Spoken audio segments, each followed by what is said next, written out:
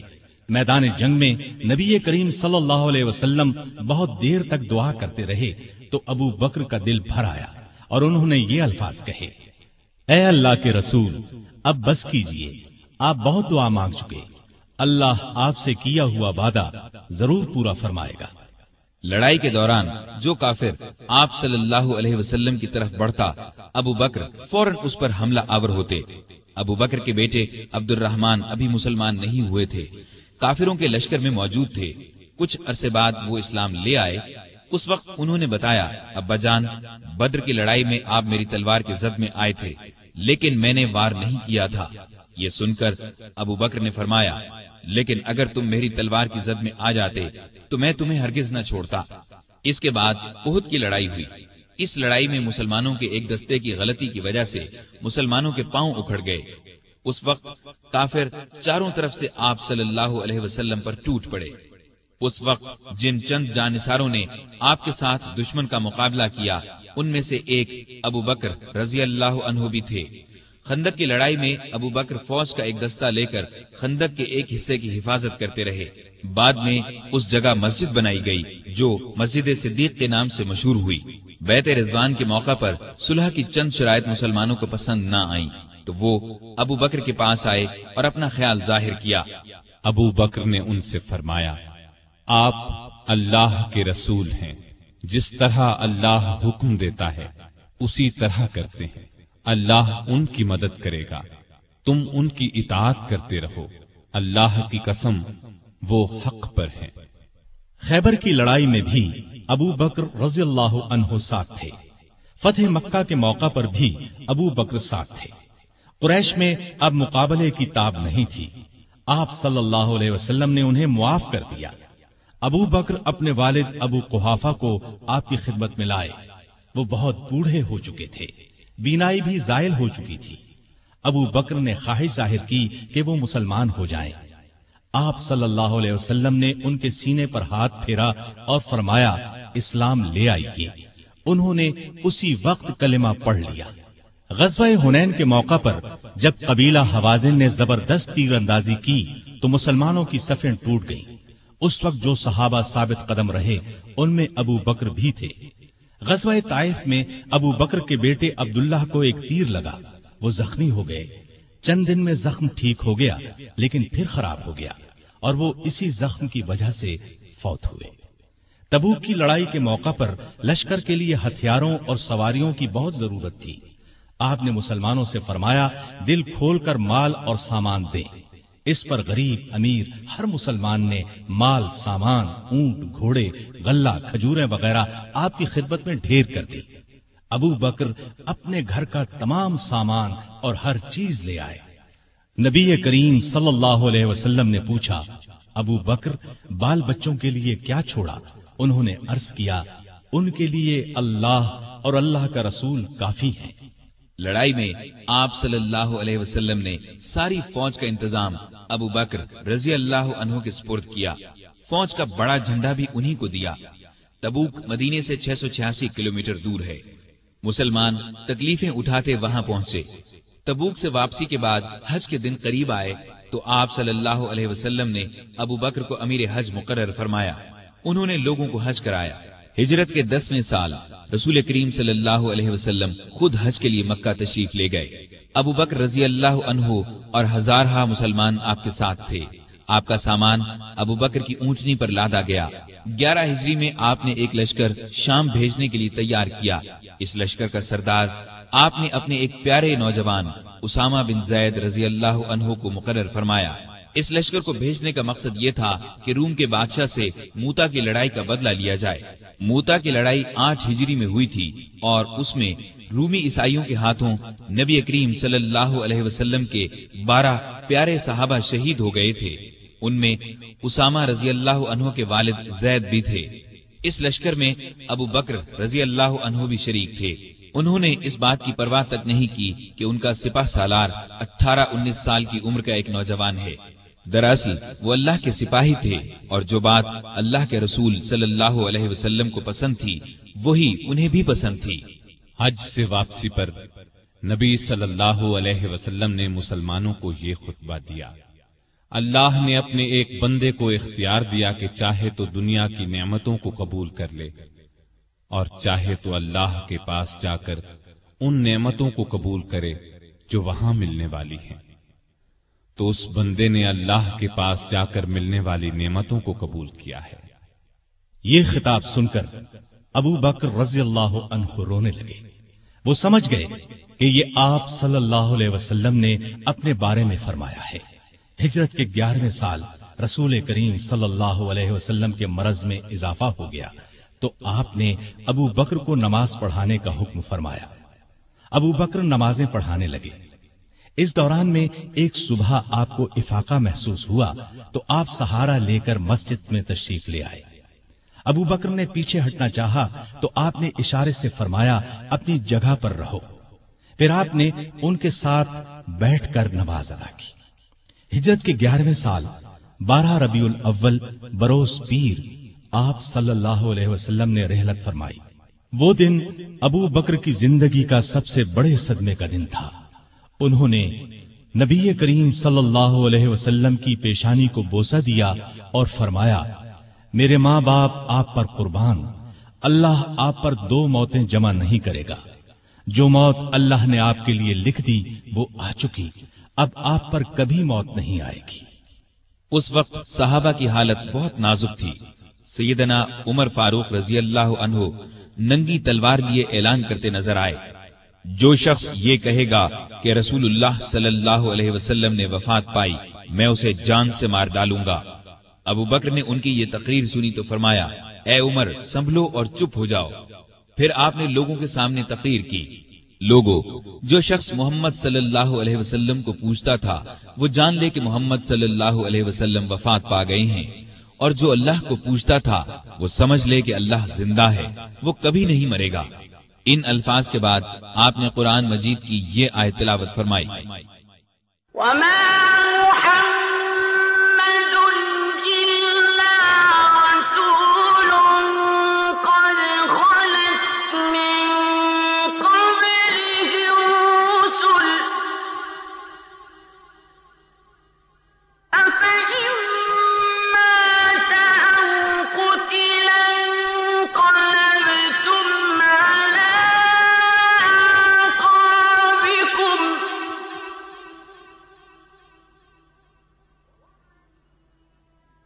ومن ينقلب على عقبيه فلن يضر الله شيئا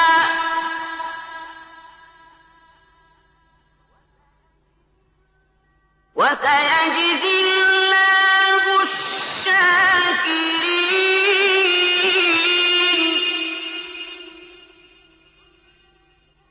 محمد صلی اللہ علیہ وسلم صرف رسول ہی ہیں، ان سے پہلے بہت سے رسول آ چکے ہیں۔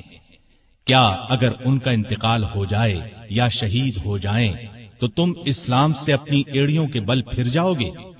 اور جو کوئی پھر جائے اپنی ایڑیوں پر تو ہرگز اللہ تعالیٰ کا کچھ نہ بگاڑے گا۔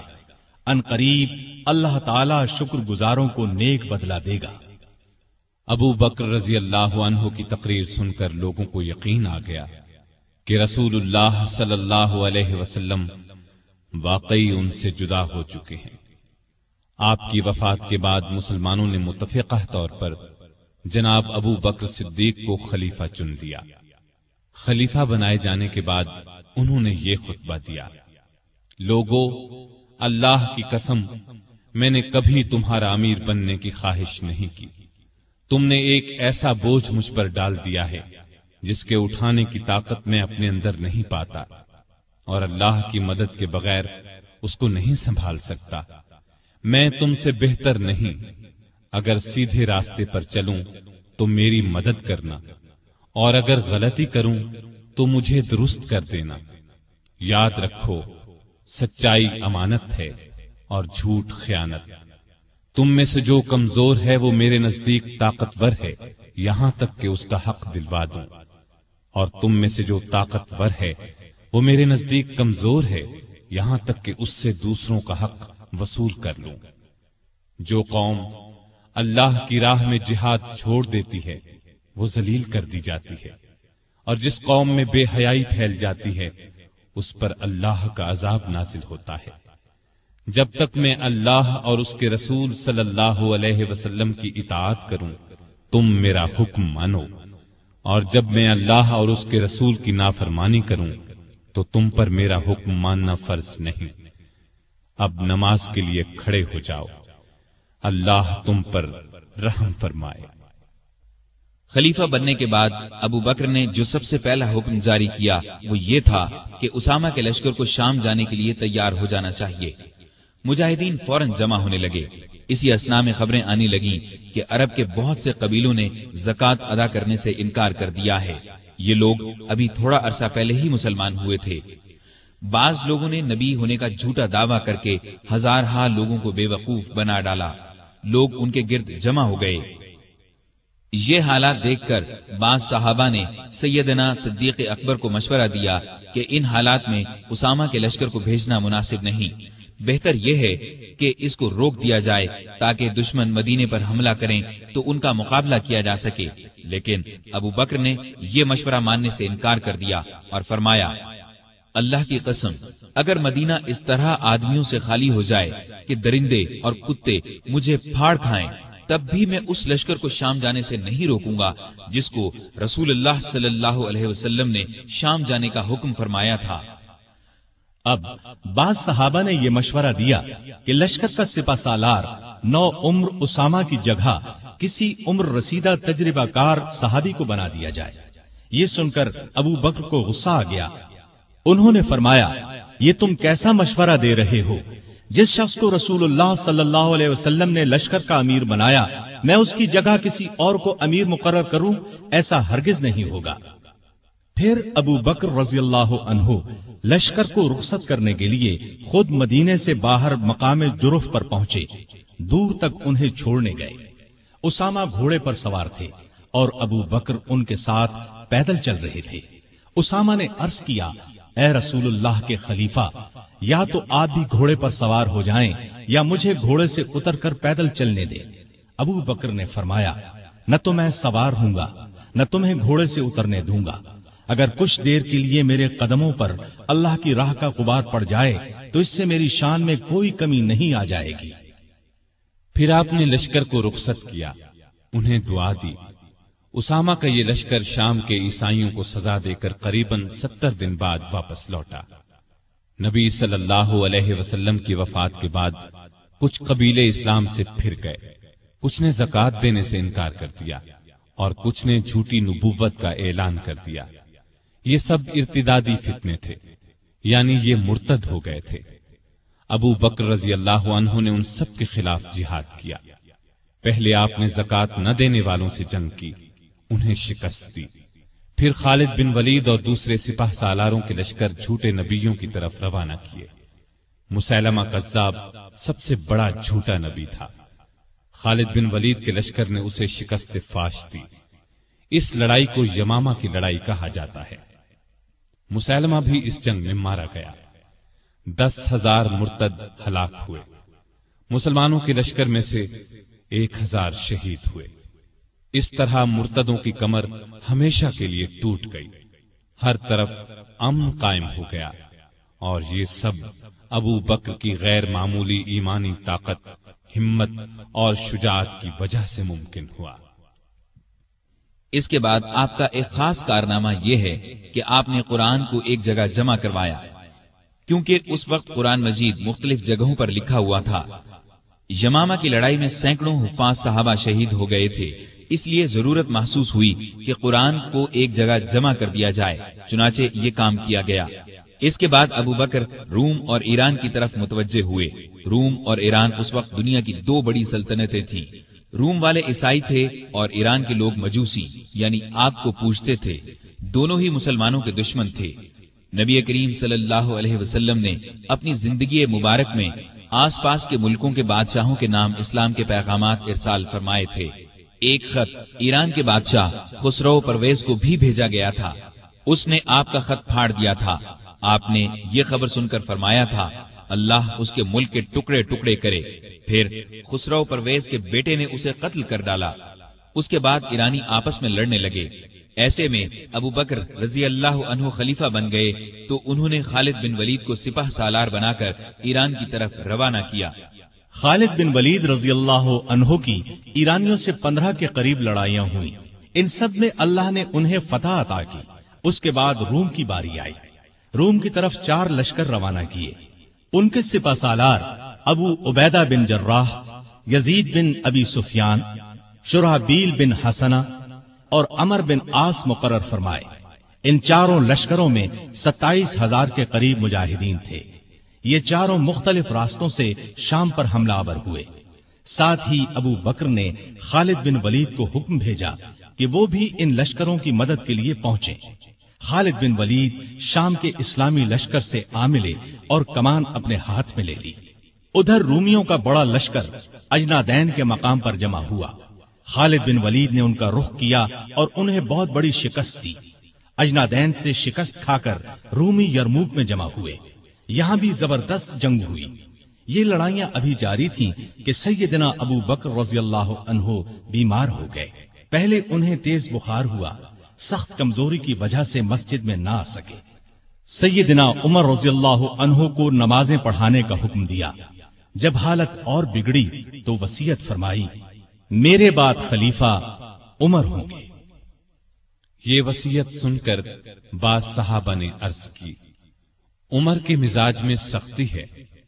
تو ابو بکر نے فرمایا، جب خلافت کا بوجھ سر پر پڑے گا تو یہ سختی جاتی رہے گی۔ وہ امت کے بہترین آدمی ہیں۔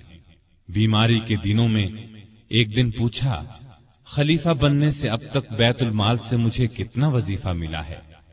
حساب کیا گیا تو 8,000 کے قریب درہم بنے۔ آپ نے فرمایا، میری فلاں زمین بیچ کر یہ رقم بیت المال میں جمع کی جائے۔ پھر آپ نے فرمایا جب سے میں خلیفہ ہوا ہوں میری جائیداد کتنی بڑھی ہے؟ لوگوں نے کہا کہ ایک حبشی غلام ہے جو بچوں کو کھلاتا ہے، مسلمانوں کی تلواروں کو صاف کرتا ہے اور چمکاتا ہے، ایک اونٹنی ہے جس پر پانی لاتا ہے، اور ایک معمولی سی پرانی چادر ہے۔ یہ سن کر فرمایا میرے مرنے کے بعد یہ سب چیزیں نئے خلیفہ عمر کے پاس پہنچا دی جائیں۔ ایک وصیت یہ کی کہ میری قبر رسول اللہ صلی اللہ علیہ وسلم کی قبر کے پاس بنائی جائے۔ اپنے کفن کے بارے میں فرمایا جو کپڑے میرے بدن پر ہیں انہی میں کفن دیا جائے۔ اس پر عائشہ رضی اللہ عنہا نے فرمایا ہم آپ کے لیے نیا کفن کیوں نہ خریدیں؟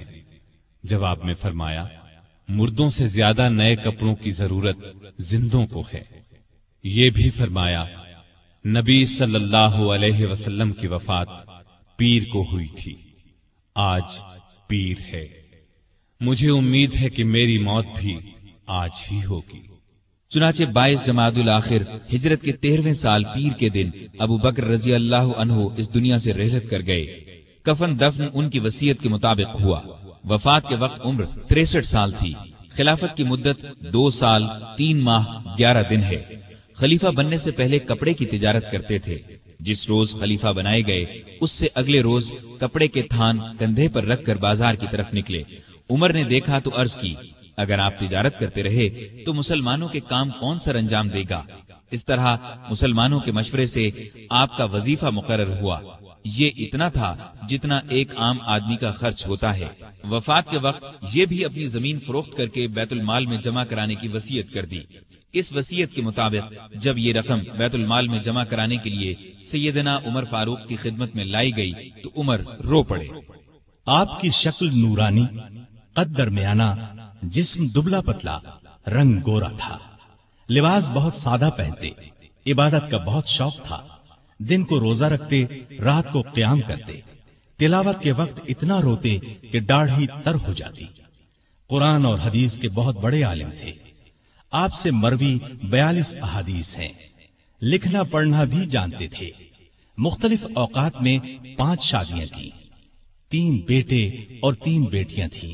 ان کے نام یہ ہیں عبداللہ، عبد الرحمن، محمد، اسما، عائشہ اور ام کلثوم رضی اللہ عنہم۔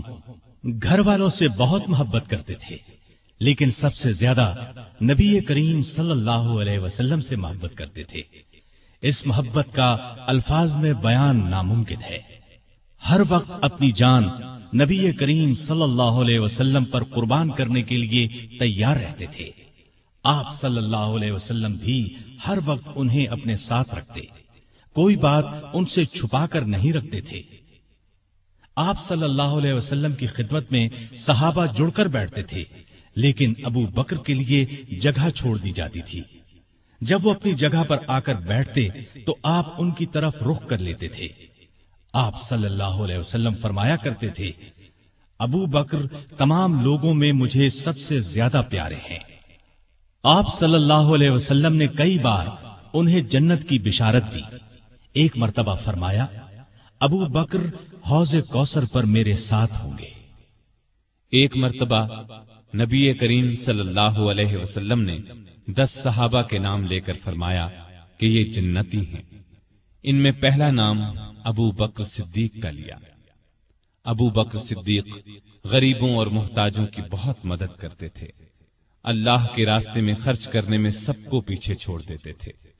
اللہ کا خوف اس قدر تھا کہ حساب کے دن کا خیال آنے پر کانپ جاتے تھے۔ فرمایا کرتے تھے کاش میں ایک تنکا ہوتا، کسی کو کوئی بات کہہ دیتے تو فوراً اس سے معافی مانگ لیتے۔ لوگوں کو سلام کرنے میں پہل کرتے تھے۔ پرہیزگاری تو حد درجے کی تھی۔